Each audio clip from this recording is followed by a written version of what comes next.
to the Feed You podcast, giving you the real scoop on raising your business to new heights. Expert education, inspiration, and motivation to fuel your purpose, your passion, and your profits. Here's your host, Elisa Connor.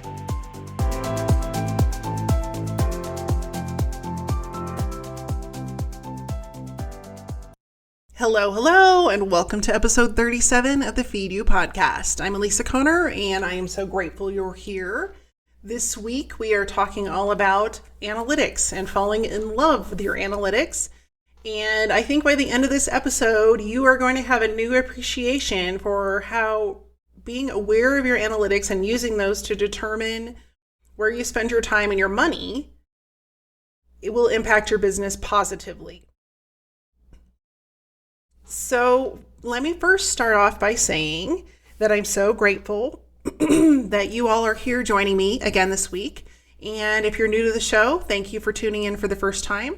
I was asked that if you have questions or comments or things that have worked for you from these podcast episodes, reach out to me on Instagram. You can find me at Elisa, M as in Mary, Connor. That being said, let's get started. First, I want to talk to you. I have several different areas that we're going to walk through regarding analytics, including some tools, why they're important, what they are, and all of those sorts of things. So let's get started. In case you aren't aware of what analytics are, let's get started with that. Analytics are basically whatever mechanism you might use to track a sale to everything you spend your time, energy, or money on to market and grow your business. That can be anything from Facebook ads to, say, this podcast or any kind of networking event you might be doing, or any kind of investment, even if it's a networking group that you might be doing. If that's not resulting in a sale, then you have a sales funnel problem. And you would never be aware of that if you haven't analyzed what is and isn't working. That being said, I want you to take a good deep dive look at all the things you're investing in. And a lot of us will sign up for this or sign up for that, and then we never do anything with it. And I'm going to be true and frank with you right now. I am a course junkie. I have so many courses, and I had a lot of guilt around that. And I finally let that go because a lot of times I don't finish a course because I don't need to. I got out of the course what I needed to get out of it, and usually it's one component. And I'm not saying I haven't finished any of them, but usually there's a lot of repeat in the courses I do because of the industry I'm in. There's just a lot of people say the same things, and I don't really need those components. What I need was one specific piece from that course to implement into my business. So I go and I learn that piece, and then I implement it. So if you have course anxiety or you're having stress over not finishing those courses, give yourself permission to just take from it what you need and know that that was the reason you were drawn to that course or information to begin with. But it is really important for you to look at that, whether it's a course investment or say a table at a local vendor show. If you're spending money and time, and usually it's time is the investment, especially if you're a newer entrepreneur, is that paying for itself? You're in a room with how many other vendors? Did you actually get leads that were viable, that were the people that would be in your target market to work with you? And if the answer is no, then you are now aware of that and you can make a different choice next time when you're asked to participate. That being said, here are some areas that I want you to take a look at when you're investing to market. Number one is your time. Your time is really valuable, and the quickest way for you to realize how much time is costing you, here's an example. Right now, I'm in the process of trying to hire a web developer. I can build websites. I'm pretty good at it. I've done it for a while, but it is not an area that I love. And it takes me a long time I nitpick it. So I sit there and I nitpick and I do, and I know that I could easily find someone to hire someone to do that much quicker, much faster, and it's going to save me a ton of time. So now I'm in the process of not only trying to find a person to do that, but also a project manager to set up all my processes. Does that mean I won't be involved in those processes? Absolutely not. I will definitely be involved in those. However, I don't have the time to set them up. I want to hire somebody to do that, set them up, and manage them, because that is not my genius zone. Yes, I can do it. I did it for many years. It's not where I want to spend my time. That being said, every time that I go to develop a website, I could hire a developer for anywhere between $35 and $50 an hour. When I'm spending my time to do it, I charge $200 to $300 an hour. So I am wasting that amount of money. It is costing me that much money to do it. It's actually costing me money to do it. I want you to look at that for your business. If you go and spend 4 hours at a trade show and you charge, even $50 an hour, you had better darn well be getting $200 worth of new leads out of that. Because if you're not, it is not paying for itself. And that's really what I want to make you aware of in this episode is whatever you're investing in, and time is a big investment. It's something you can't get back. So be aware of that. Whatever you're investing in, if you aren't reaping getting the return on investment on that investment, you need to make a different choice. Don't beat yourself up about it. Don't think about all the things that you did before. Just become aware of it and start to calculate it. And that goes for networking groups. I use the example of a networking group in a previous episode. I was in a three initial group. I'm sure you can guess who it is. I don't want to call them out on here because I'm sure I'm not supposed to do that. But and it met weekly. The meeting was at least an hour and a half long every week. And then it was, if you calculate drive time in there, it was probably another half an hour. So I was spending about 2 hours a week just at the meeting. That's 8 hours a month. And then I also held a position, which was probably another 2 hours a month. So that's 10. And then all of the other coffee meetings, which there were several coffee meetings a month. I think when I finally calculated it out, it was somewhere around 30 hours. So it was costing me $6,000 a month to go to that meeting. I was not getting $6,000 a month worth of business out of that meeting. So I cut that meeting out. And it helped me to clarify where I did need to spend my time and where to find my clients. Because as I referred to in the previous episode, my audience wasn't in that room. They couldn't afford me. And I could no longer afford to be in that room because it was costing me too much money.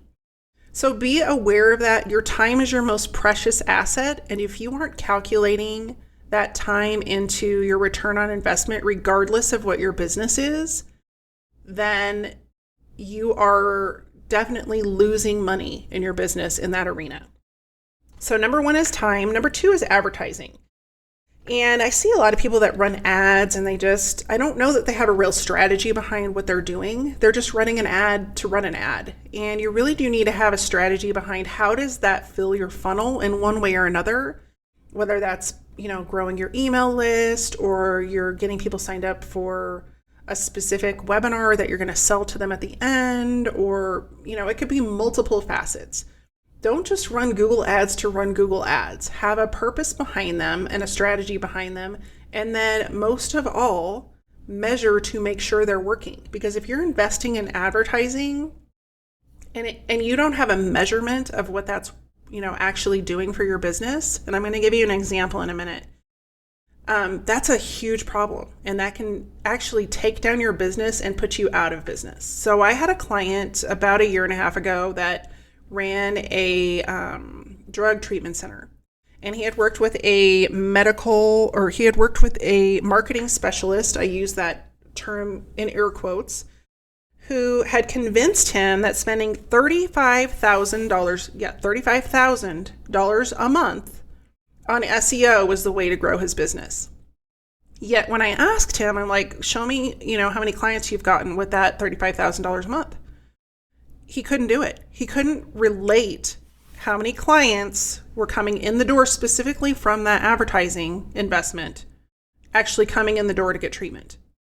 And unfortunately, even after working with him, he was so, I want to say, almost brainwashed by this other marketing person that this was the only way to do it, that he continued to spend money on that. And I don't really know what his profits and losses look like right now, because that was the termination of our agreement. But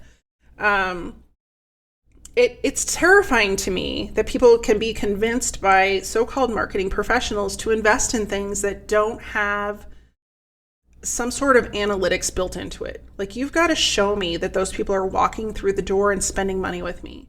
That is true analytics. Showing me that, people clicked on this and did that. That's not telling me. You've got to figure out a way to give yourself the information that what you're investing in is actually leading somewhere.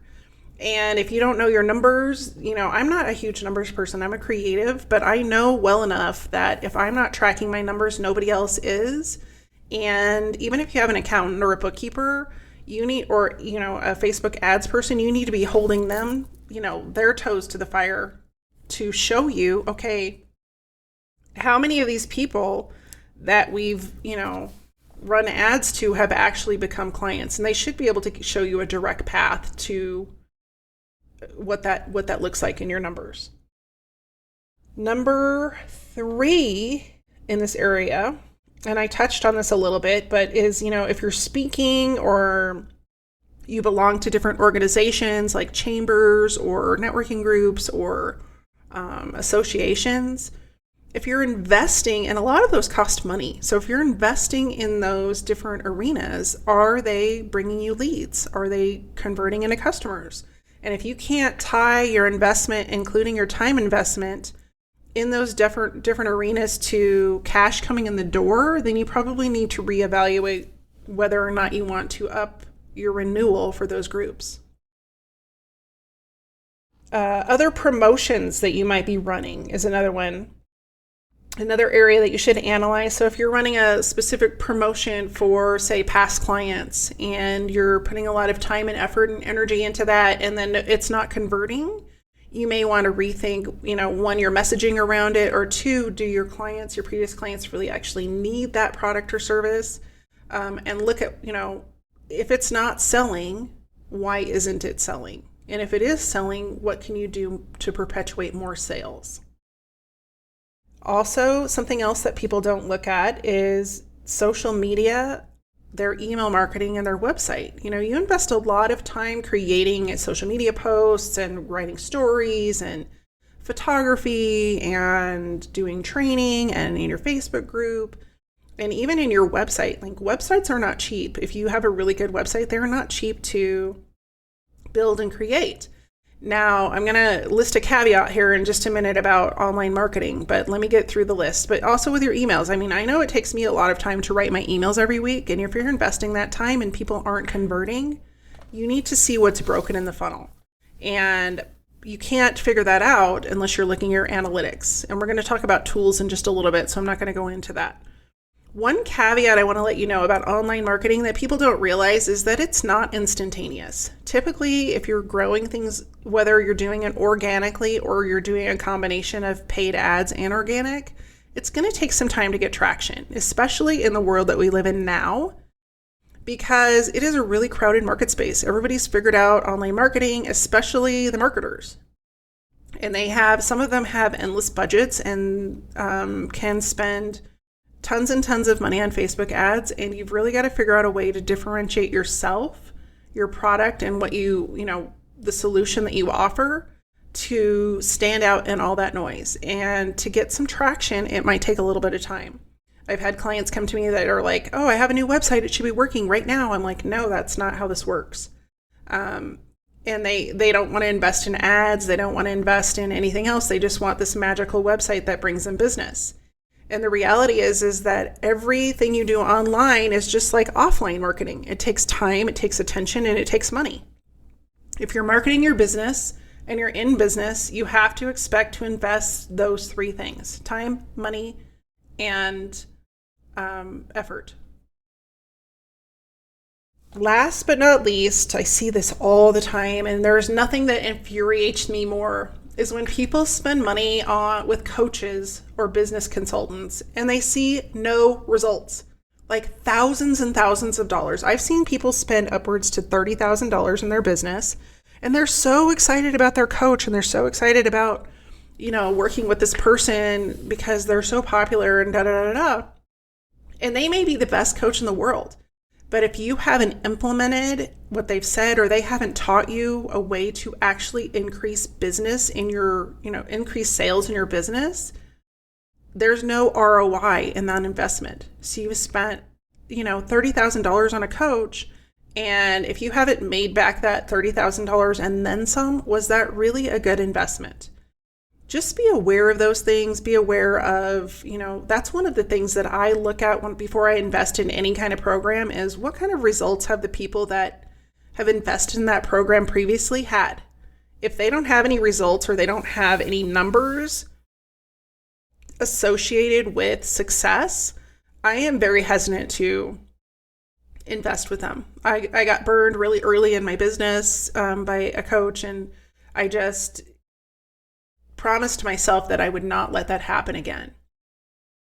So those are the areas that you should look at for analytics. And there's quite a few of them. I'm just going to, list through them one more time. But time, advertising, any kind of organizations or speaking that you do, any kind of additional promotions you do in your business, any kind of online marketing, website, social media, email, and then any kind of training programs you do, whether they're online or you've actually hired a coach. Those are all things that you should be analyzing in your business.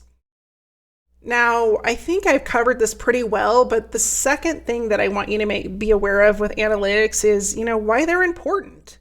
And I talked about this a little bit, but I wanted to give you a real life example. Now, when you are a local business, you will have pretty much every direct mail marketing person come to you to want to sell you advertising, as well as every chamber. Now, depending on your business, your audience may or may not be affected by that type of advertising, but they're so persistent and they're so good at sales that you're like, oh, everybody else is doing it. I want to do it too. That's why I want you to be aware of these analytics. So the group that I picked, I don't know if I'm supposed to say their name, but I'm just going to go ahead and throw it out there because there's a ton of them.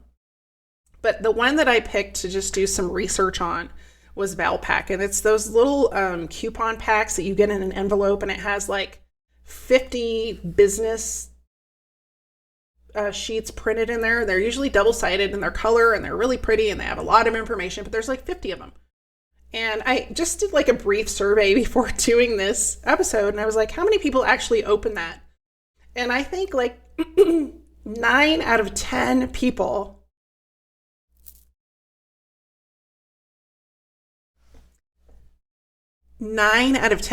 that I surveyed were like, I just recycle that. I don't even open it. So I was just curious. I was like, I wonder how much it costs a business to send these out. And they come every week. And so I just went and I pulled some statistics, and just reading through, what people spent. The low end was $700 per printing to $3,000 per printing. And I'm sure it goes upwards from there. And it's based on how many houses it gets sold out to and how many they print and all that kind of stuff. So I just kind of stuck to the low end.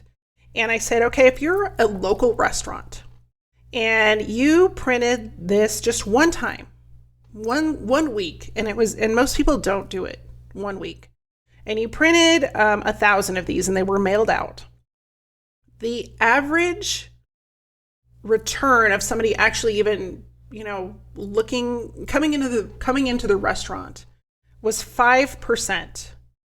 And that's not very many. So that's maybe 50 people that came in. You had 50 people visit.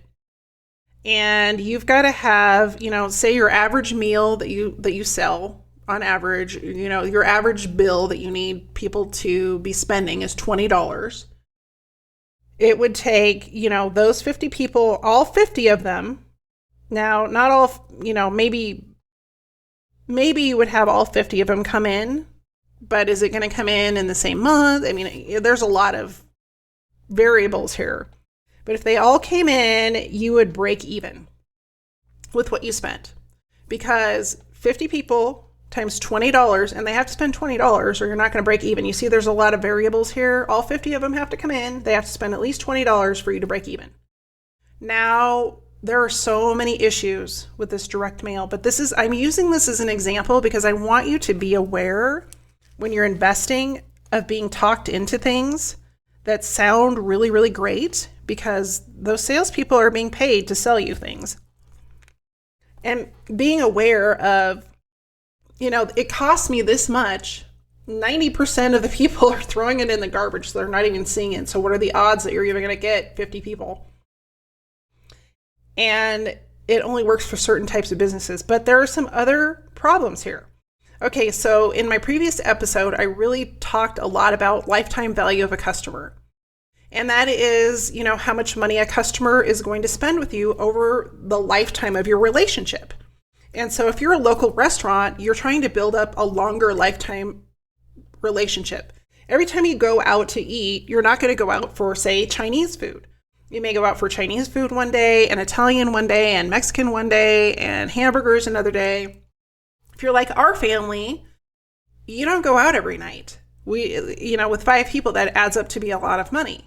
Well, when you are sending out a direct mail piece like this, you are hoping and praying they're going to come at least once a month, even though you're sending this out. Well, the lifetime value of those people is probably pretty low, because the people that do open these are likely people that will come to your restaurant one time and never come back because there's no more coupon. Or they can't use the coupon, or they're, whatever that looks like, or you have to continue printing coupons. So it's a repetitive hamster wheel, and you don't necessarily need that. You want people that are diehard fans who come in, regularly, and not only do they come in regularly, they tell their friends. So one of the local restaurants that I talk about all the time that has done this really well, and they don't use that kind of advertising, probably really intentionally they don't advertise that way, is Snooze. And they have built their lifetime customer value in a very different way. They've actually created a cult-like behavior around their restaurants. If you don't have Snooze where you live, I'm sorry, you should get one because they're delicious. But they serve breakfast. They are famous for their pancakes. And I have never been to a Snooze when I didn't have to wait. They are open, I think they open at like 7 a.m., 6 or 7 a.m., and they're only open till like 2. And if you go on the weekend, you can expect, in fact, the people that eat there expect to be waiting an hour to get in and get a seat. And so that is a much different perspective on building a following and creating lifetime customer value than, say, the local Chinese place down the street that's like, here, get $10 or off your next order every week in the direct mail coupon thing. Now, that's just one problem in this whole arena. The other reasons that this doesn't work, and a lot of people, I spend way too much time thinking about this stuff, but I really want to make you aware of it before you invest your time, your energy, your money, is that, if you're investing in direct mail, think about it. There's 50 other businesses in there. How many of them, if you're a restaurant, are probably already, or are also restaurants? I can guarantee you there are at least 3 to 5 other restaurants in there. Those are your direct competitors. So not only are you paying money to be in this envelope, but you're paying money to be in an envelope with your direct competitors. And you're not visible. You're in a stack. So if they even open it, they have to dig through it to try and find your coupon. So they better really like you or really want to come check you out. And you're not targeting anyone. You're just randomly sending it out to houses, hoping and praying that someone wants to come and eat Chinese food at your restaurant. And you're in competition with not only all the restaurants in the envelope, but all the other Chinese restaurants that are within 5 miles of where your restaurant location is. So by not targeting and being in that competition, or, that envelope with all your competition, how can you ever expect to get traction with something like that? So I guess I'm bringing this to your attention because there are better ways, and it's very old school marketing where you just throw something up against the wall. It's like a billboard. People are like, oh, billboards are great. I'm like, billboards are great if you already have traction. But if you don't, I mean, it's a good reminder for people, but it's a very expensive way to market and not be able to track specifically how people found you and whether or not it's working. Same with another one we have around here is bus benches.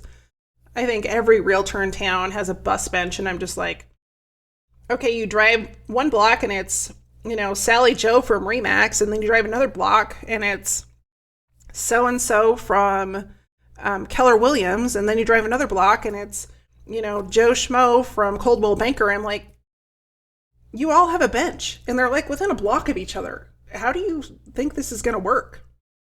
And so I'm bringing this to your attention because I want you to know what this looks like from the outside perspective, like from the customer perspective. And before you invest in things that won't work, and you won't know if they're working or not if you're not using analytics. So that leads us to number 3. If you don't analyze, you're not going to know what is or isn't working, and you're guessing, and you're just throwing stuff out there and going, oh, I hope it works. And under this one, I want to give you some tools to help you analyze what is or isn't working. And the first one's super basic. Open up a Google sheet or a Excel spreadsheet and type in everything you're doing and just start tracking it every month.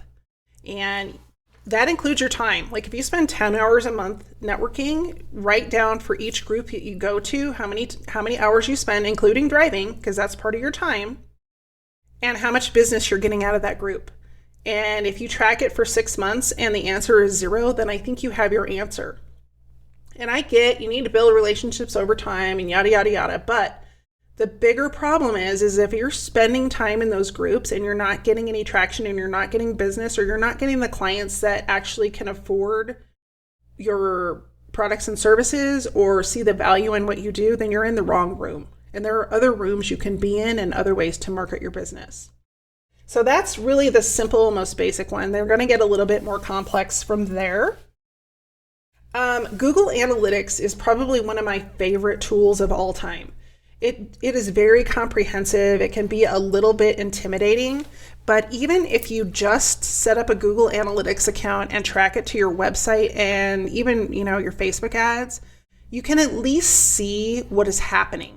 And if you can't do that, there are many experts out there that can help you set that up. And it's going to give you some really good insight on not only, how many people are coming to your website, how long they stay there. If you have WordPress, you can actually add this as a plugin.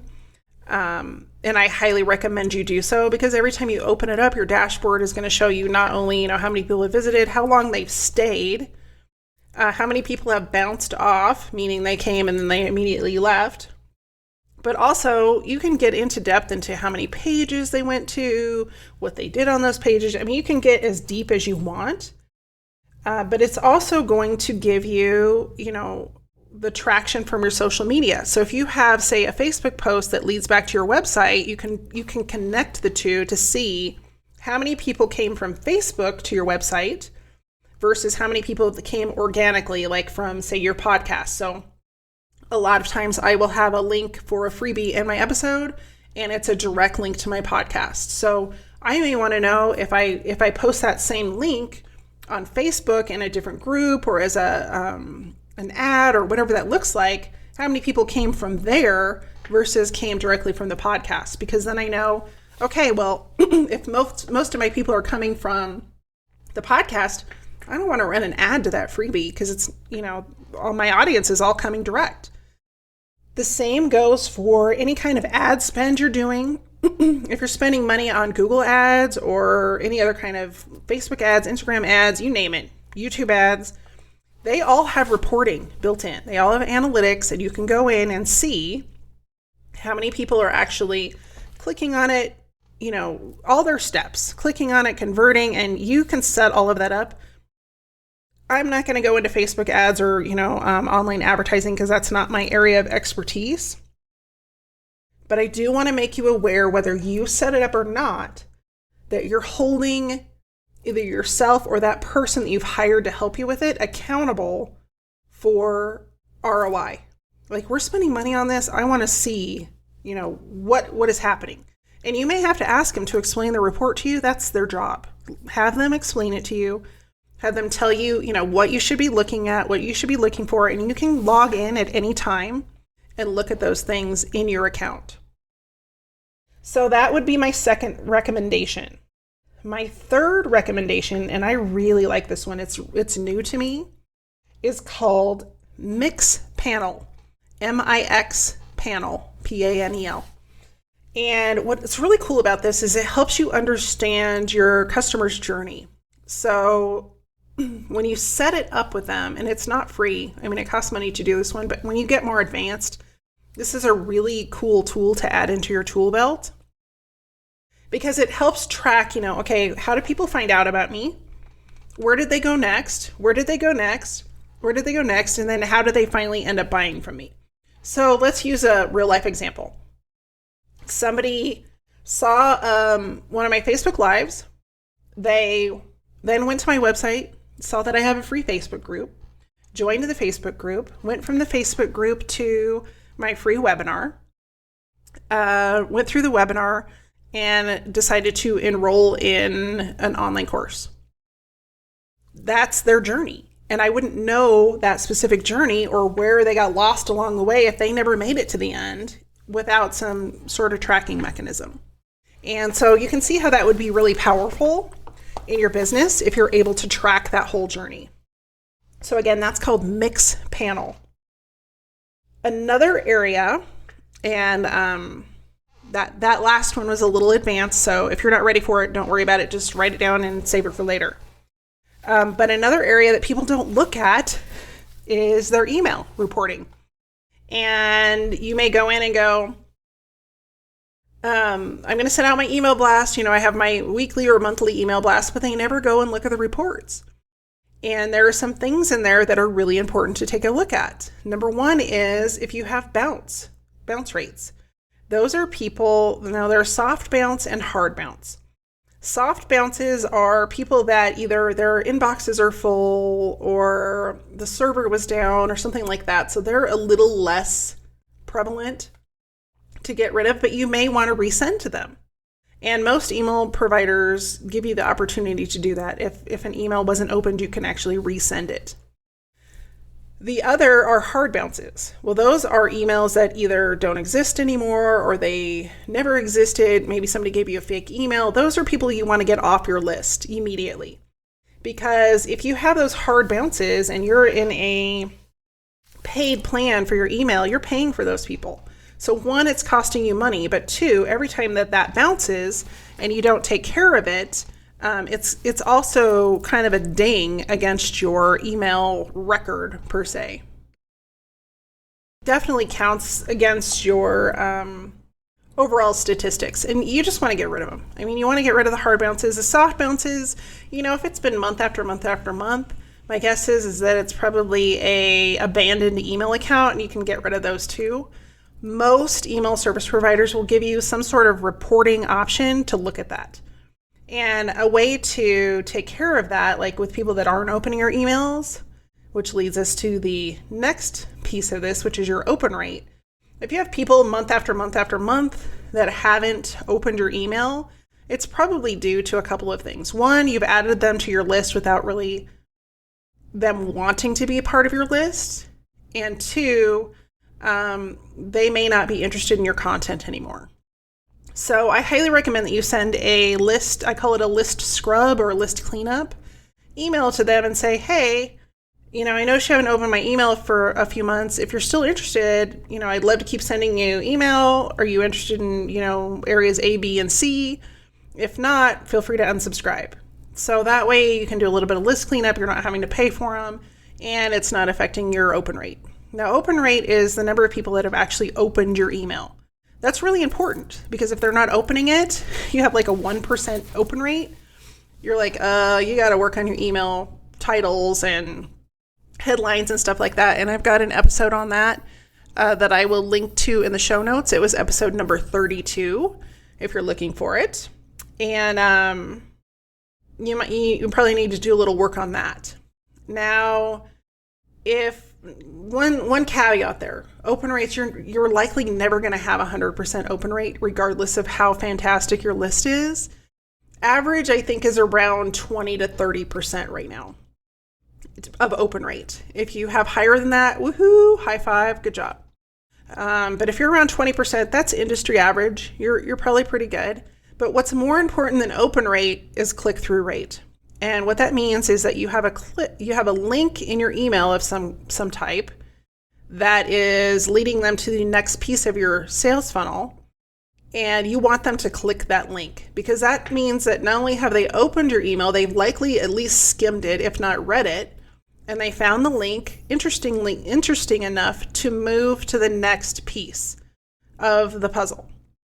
So that click-through rate is really what you're looking at. And the higher you can get that in your analytics, the better your funnel is going to do. So you want that click-through rate to be, higher than, so if your open rate is like 20%, you want it to be at least 10%, because that means half of the people are clicking on it. So that's another area that you can take a look at is your email reporting. And I don't want to dive too deep on it, but just go dig into whatever you use. I know ConvertKit makes it really easy to go and look at, unsubscribes, cold subscribers. So cold subscribers, that's like a great little delineation that they have, because you can actually go and say, oh, these people haven't, opened anything for a long time. I can just go and ask them, do you even want to be on the list anymore? And if they say, no, my feelings aren't going to be hurt, it's fine. You've moved on, you've done other things. It's okay. We can break up. It'll be fine. And it's actually better, because then you're not in their inbox and you're not bugging them anymore. But maybe, you're going to spam or something and you don't even know it. So let's see here. Number 5, I talked about this a little bit already, but you can, with Google Analytics, you can look at these, but your social media presence. You can also look at it within the direct apps, so Instagram, YouTube, Facebook, all of those. But a great way to gauge some of the metrics on there is to determine, engagement. How many people are liking your posts is not really as important as how many people that are sharing it or how many people that are commenting. And the reason is that it's really easy to like things, and Facebook takes this into consideration. And since Instagram is owned by Facebook, same, but it takes a lot more effort for your audience to comment, or to share it with a friend, or to share it on their wall. And that is considered higher engagement. And so you're going to show up higher in the newsfeed when you have more engagement, which is why you'll see posts that say, comment with your favorite Thanksgiving dish, for example. Those posts that people comment on and share their opinion on have higher engagement. That's what you're striving for with social media always. So just be aware of what those look like, and you may have to change your strategy if you don't have a lot of engagement. And then last but not least, on this list of tools is, do you have a sales funnel set up for any kind of live events you're doing? Whether that's going to a networking meeting or, what does that look like, and how are you analyzing it? How do you know if people are coming from that group? Because maybe it's not someone in the group, but it's a referral from the group. So do you have a special discount code, or do you have a special opt-in for those people? And what does that look like? And just making sure that you're looking at the analytics on that, because I know a lot of people that fly all over the country speaking, but if you're not in some way driving those people through your sales funnel, that is a huge investment of your time. And if you aren't making back that investment, whether you're being paid to speak or not, then you have to evaluate whether that's a good use of your time. So, the last piece that I want to leave you with is, all of these different tools that I've mentioned and all the examples I've given you in this episode really need to answer these 3 specific questions.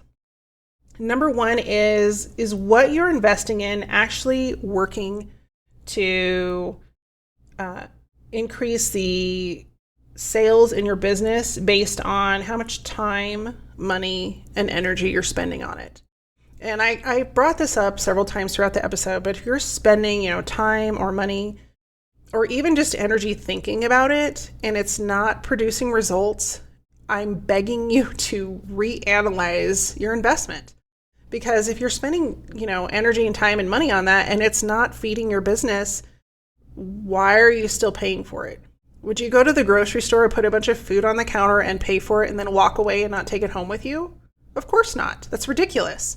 So why would you do the same thing in your business? Why would you continue to run ads to something, some piece of your business, for example? Let's say you're running ads to a free webinar and nobody signs up.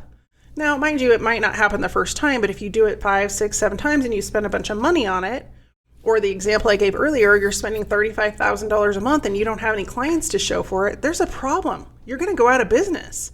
So just use some common sense and be aware of that. Number 2, be aware of where people are getting stuck in your sales funnel. And a lot of the analytics will show you that. Like if they only make it so far, like they're not clicking on the link in your email, maybe that isn't of interest to them. Maybe you need to do a survey and find out what they are interested in. Or if they're not, moving from social media over to your download, why not? Are you in front of the right audience? Same with being in the, in a room of people that you're networking with. If they aren't converting into clients, then do you want to spend more time there? And then last but not least is think about places that you may have overlooked previously in the past or ignored that you have invested in, and they just keep sucking money out of your bank account. I know a lot of times we, as entrepreneurs, we get really excited about different products and services and memberships and all these different things. I know for myself, like I try a lot of different online tools out, and I've gotten really cognizant of if I'm going to invest in a tool for, email marketing or webinars or whatever, if it hasn't paid for itself, or I'm not using it, I have no qualm in canceling it. Whereas a lot of people will they just have these monthly charges that go through every month, and it can be hundreds of dollars, thousands of dollars. And they're like, oh, I'm not making any money. Well, of course you're not, because you have all these subscriptions that you've been paying for every month, and they're not making you any money. So anything that you're investing that money into, whether it's, growing and marketing your business or it's just an expense, just make sure that it's feeding your business.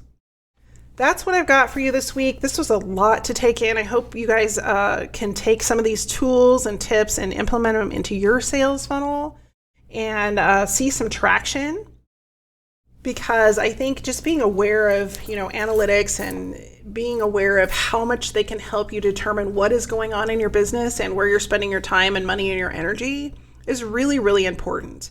And there's a lot to consider. You don't have to take all of these and implement them. I like to give you a lot of tools so you can choose the one that's going to work best for you.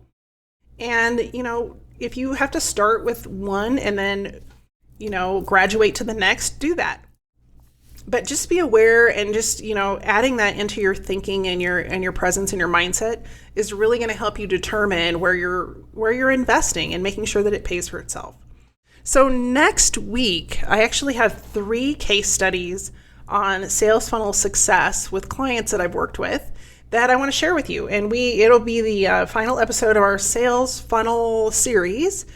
And I'm going to just walk through, some of the situations with you of where they started, some of their struggles, what we did to kind of fix their sales funnel so that they were actually increasing their profit and their revenue or numbers or followers or whatever it might be. And what you can do, which of those tips you can take with you to implement in your own business. So thanks so much for being here this week. I really appreciate you guys listening. Again, if you want to connect with me and ask questions or leave comments, I would love for you to reach out to me on Instagram at Elisa M. Connor.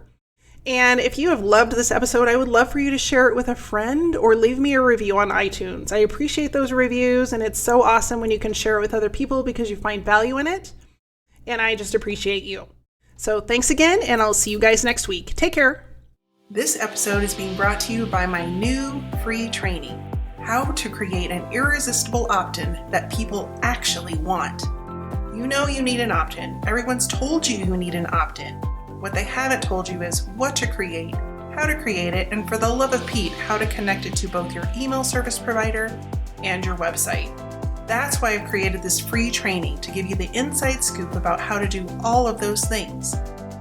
You don't want to miss this free training, so take this time right now to go sign up at elisaconnor.com/simple, because I am going to help you create the simplest process that you can repeat again and again every time you need to create a new opt-in and a new download that attracts those people, grows your lists, and grows your business. Again, join me for the free training at elisaconnor.com/simple. See you inside.